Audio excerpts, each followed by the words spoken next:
ay akong kinaraan na pag-iguma. Maraming salamat po.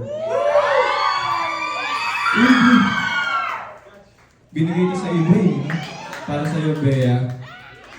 Thank you po! Palakpakan po natin. Well worth the rock. Finale talaga yun. Finale talaga. Diba? No better way to cap off the event than with that. No, so let's make this moment immortal. Let's make this last forever by having a photo op, a group photo. So it's time to whip out your cameras and your phones. And it's time to make it count, guys. Oras na para sa group photo. Sa akin po, it's always refreshing to work with other people outside of your comfort zone.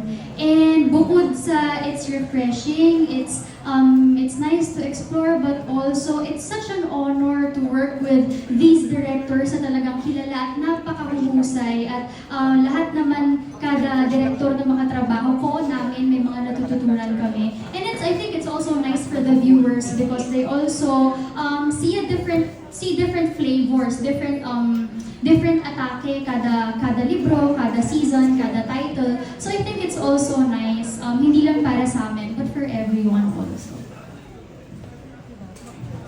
Kakapasok ko pa lang po sa series. Pero excited po ako. Kasi nakatrabaho ko na po si Direk sa first day and mabilis naman po and maganda. And then feel ko mas okay yung parang, mas para sa akin na iba-iba yung director. Yung parang makukumpara mo yung work mo before sa next mong work. Parang kasi iba-iba yung book, di ba? Iba-iba yung flavor nga na nadadala. Yun lang.